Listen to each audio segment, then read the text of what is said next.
Hello दोस्तों, स्वागत है आपका आपके प्यारे चैनल कॉन्सेप्ट ऑफ साइंस पर। मेरा नाम है निकेत और आज के इस वीडियो में फिर एक बार कॉम्प्लेक्स डेरिवेशंस को एकदम इजी वे में समझने की कोशिश करेंगे। ठीक है, इस वीडियो में हम देखने वाले हैं दो पैरेलल करंट कैरिंग कंडक्टर्स के बीच में कितना फोर्स लगता है, किस डायरेक्शन में फोर्स लगता है।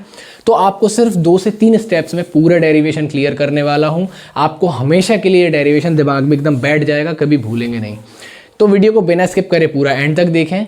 चलिए बिना टाइम वेस्ट किए स्टार्ट करते हैं। देखिए, ये है हमारा सबसे पहला सेटअप। दो हमारे वायर्स दिए हुए हैं mn, जिनमें से I1 I2 करंट फ्लो हो रहा है और दोनों के बीच की दूरी है r। ठीक है, अब हमने ग्रिप रूल पढ़ा था राइट हैंड। तो हमने क्या पढ़ा था कि अगर थंब के डायरेक्शन में हमारा इलेक्ट्रिक करंट है तो जो मैग्नेटिक फील्ड की डायरेक्शन होगी वो कुछ इस तरीके से होगी। ठीक है, तो एंड के लिए जो मैग्नेटिक फील्ड की डायरेक्शन है वो इस टाइप से है। ठीक है ना, मतलब यहाँ से बाहर आ रही है और यहाँ से अंदर जा रही है। थंब को हम यहाँ रख दें तो ये अंदर जा रही है और यहाँ से बाहर आ रही है। तो इसकी जो मैग्नेटिक फील्ड बनेगी, यहाँ पर एक सर्कल के फॉर्म में इस टाइप से कुछ बनेगा, एक सर्कल बनेगा। ठीक है, इस टाइप से। तो इसके लिए यहाँ पर जो मैग्नेटिक फील्ड की डायरेक्शन है कहाँ आ रही, बाहर आ रही है। बाहर के लिए हम ऐसा इस टाइप का सिंबल बनाते हैं। ठीक है, तो यहाँ पर मैग्नेटिक फील्ड की डायरेक्शन कहाँ है, आउटवर्ड्स, याद रखना है। अब देखिए, इसके कारण हम निकालेंगे तो इस वायर पे मैग्नेटिक फील्ड की डायरेक्शन कहाँ है, अंदर साइड है। अंदर के लिए हम जैसे इसके लिए एक दूसरे कलर से हम सर्कल बनाएं तो इसका भी कुछ इसी तरीके का सेटअप बनेगा, इस टाइप से। ठीक है ना, इस टाइप का कुछ सेटअप बन रहा है। ठीक है ना, अब देखिए यहाँ पर हम थंब रखें तो जो मैग्नेटिक फील्ड की डायरेक्शन है इस कंडक्टर के लिए अंदर साइड जा रही है। ठीक है ना, तो यहाँ पर जो मैग्नेटिक फील्ड है ये इनसाइड है। ठीक है ना, अंदर है। ये पहली चीज़ हमने समझ ली है। सबसे पहले आपने ये चीज़ समझ ली है। आपको डायग्राम का मैंने सारा सपोज वाला पोर्शन बता दिया। कुछ चीज़ें आगे की भी लिख दी हैं कि B1 B2 क्या है अभी हमें पता चलेगा, F1 F2 क्या है अभी हमें पता चलेगा। ठीक है, ये 3 चीज़ें समझ में आ गई हैं। अब देखिए, हम जानते हैं एक्चुअली एक डेरिवेशन है जो आपके सिलेबस से रिड्यूस हो चुका है। इस टाइप का कुछ डेरिवेशन था, आपको बुक में देखने को मिलता होगा। 5 3-4 एंगल बने हुए हैं।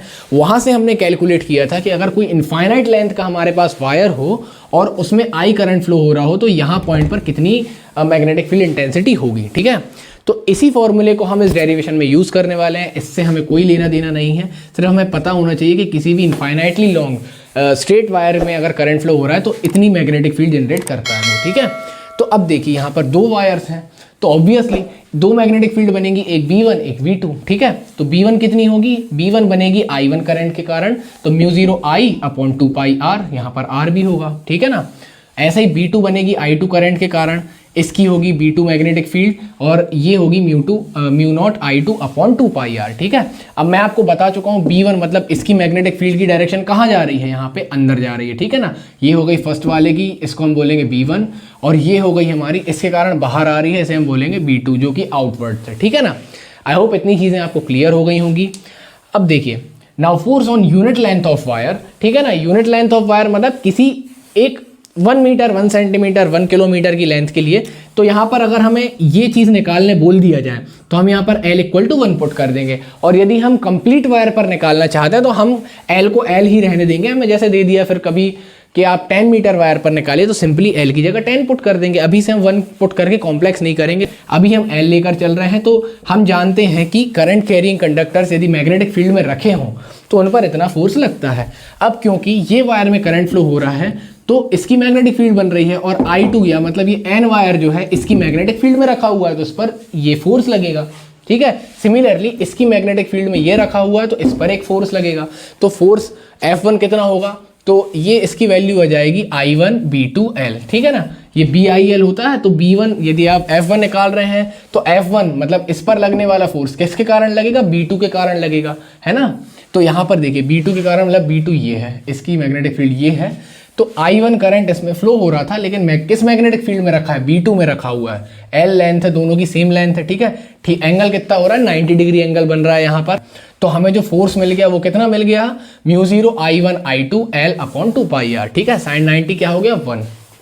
सिमिलरली जब हम F2 कैलकुलेट करेंगे तो F2 भी हमें यहाँ पर I2 करंट के कारण निकालेंगे, लेकिन किस मैग्नेटिक फील्ड में, B1 मैग्नेटिक फील्ड में। कैसे, देखिए F2 हम निकाल रहे हैं कि इस पर कितना फोर्स लग रहा है। इस पर जो फोर्स लग रहा है किसके कारण लग रहा है, B1 के कारण लग रहा है, फर्स्ट मैग्नेटिक फील्ड के कारण लग रहा है। इसमें करंट कितना है, I2, मैग्नेटिक फील्ड कौन सी है, B1, तो I2 B1L sin 90। देखिए इसको सॉल्व करेंगे तो फिर से हमें मिल जाएगा म्यू 0I1I2L/2πr। तो देखिए F1 F2 दोनों ही बराबर आ रहे हैं, तो इससे हमें क्या पता चलता है कि यदि दो पैरेलल वायर्स हैं, दोनों में same amount of current flow हो रहा है और सेम डायरेक्शन में करंट फ्लो हो रहा है, तो हमेशा F1 F2 इक्वल मिलेंगे। अब यदि एक डायरेक्शन ऊपर हो, एक डायरेक्शन नीचे हो, या डायरेक्शन अपोजिट हो सिंपली, तो हमें फोर्स तो इक्वल मिलेगा लेकिन डायरेक्शन अपोजिट हो जाएंगी। यहाँ पर वेक्टर के साथ हमें साइन के साथ देना पड़ेगा, यहाँ पर F1 = -F2 आ जाएगा। ठीक है, तो ये चीज़ें क्लियर हो गई।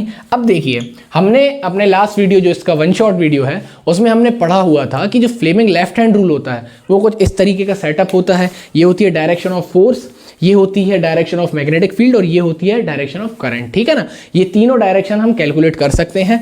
अब यहाँ पर हमने फोर्स निकाल तो लिया है कि भाई कितना कितना फोर्स एक्ट कर रहा है, लेकिन अब हमें ये निकालना है कि इन दोनों के बीच में लगने वाले फोर्सेस की डायरेक्शन क्या है। ठीक है ना, तो देखिए फ्लेमिंग लेफ्ट हैंड रूल क्या बोलता है हमें कि अगर करंट, हम इस उंगली से करंट निकालते हैं तो देखिए करंट तो ये हो गया हमारा करंट। ठीक है ना, अब यहाँ पर मैग्नेटिक फील्ड कहाँ है, आउटवर्ड से, आउटवर्ड मतलब ये उंगली आउटवर्ड जाएगी। तो देखिए इस तरीके का सेटअप बनेगा, इलेक्ट्रिक करंट ऊपर जा रहा है, मैग्नेटिक फील्ड आउटवर्ड है, तो फोर्स कहाँ लगेगा, इस साइड लगेगा। तो यहाँ पर जो फोर्स लग रहा है हमारा F1 इस तरीके से लग रहा है। ठीक है, अब सिमिलरली यहाँ से हम F2 कैलकुलेट करेंगे। यहाँ पर भी जो हमारा करंट है ये ऊपर ही जा रहा है, लेकिन मैग्नेटिक फील्ड कहाँ है, इनवर्ट, मतलब ये मैग्नेटिक फील्ड वाली जो फर्स्ट फिंगर है मेरी ये इनवर्ट होनी चाहिए। करंट मतलब ये मिडिल फिंगर जो है हमारी ये होनी चाहिए ऊपर साइड, तो ये हो गई मिडिल फिंगर, ये हो गई इनवर्ट मैग्नेटिक फील्ड, और यहाँ पर हमें डायरेक्शन ऑफ फोर्स मिल जाएगी। तो ये कितनी मिल जाएगी हमें, F2। तो देखिए यहाँ से हमें क्या समझ में आ रहा है कि अगर दो पैरेलल करंट कैरिंग कंडक्टर्स हैं, दोनों में डायरेक्शन ऑफ करंट सेम है, तो दोनों पर फोर्स भी इक्वल लगेगा, और इक्वल कैसा, सेम डायरेक्शन में लगेगा, मतलब अपोजिट डायरेक्शन में लगेगा, मतलब एक दूसरे। अब यदि एक केस हम सपोज करके चलते हैं कि ये हमारा केस है, यहाँ पर I1 है, यहाँ पर I2 है। ठीक है, तो यहाँ पर हम अगर इस टाइप का देखते हैं तो यहाँ पर जो फोर्स का नेचर बनेगा ये बनेगी होगी, फोर्स की मैग्नीट्यूड तो सेम होगी लेकिन डायरेक्शन अपोजिट हो जाएगी। ठीक है ना, तो दैट्स इट, ये था हमारा derivation to current carrying conductors parallel हैं। ठीक है ना, तो अच्छा हाँ, मैंने आपको स्टेप्स नहीं बताए हैं। स्टेप्स देखिए, फर्स्ट स्टेप आपको ये समझना है कि पूरा डायग्राम आपको एक्सप्लेन करना है, पूरा डायग्राम का सपोज वाला पोर्शन लिखना है, मोर देन हाफ पेज तो आपको यही कवर करेगा। इसके बाद आपको ये वाला ये एक्सप्लेन करना है पूरा। ठीक है ना, ये एक्सप्लेन करना है और B1 B2 निकालना है। यहाँ तक आपका हो जाएगा फर्स्ट स्टेप, एक फॉर्मूले पे चलेगा फर्स्ट स्टेप। सेकंड स्टेप आपका क्या होने, थर्ड स्टेप क्या होने वाला है, force on current carrying conductor वाला।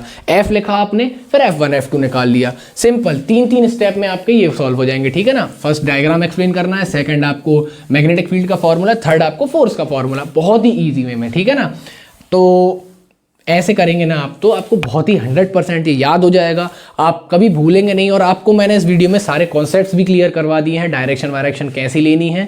ठीक है ना, अगर आपको यूनिट लेंथ के लिए निकालने बोला जाए तो आप कहीं पर भी L = 1 पुट कर देंगे या सिंपली L को नेग्लेक्ट कर देंगे। हाँ ठीक है, तो आई होप आपको डेरिवेशन समझ आया होगा, वीडियो पसंद आया होगा, वीडियो इन्फॉर्मेटिव लगा हो तो दोस्तों के साथ शेयर करें, वीडियो को लाइक करें। ठीक है, चैनल को ग्रो करने में हेल्प करें गाइस। ठीक है ना, तो मिलते हैं नेक्स्ट वीडियो में। और अगर इस चैप्टर का आपको वन शॉट रिवीजन चाहिए तो आपको लिंक डिस्क्रिप्शन बॉक्स में मिल जाएगा। ठीक है ना, और प्रीवियस चैप्टर्स का भी रिवीजन वीडियो बन चुका है, उनका भी लिंक मैं डिस्क्रिप्शन बॉक्स में दे दूंगा, ज़रूर चेकआउट करें। ठीक है, मिलते हैं नेक्स्ट वीडियो में। Thanks for watching.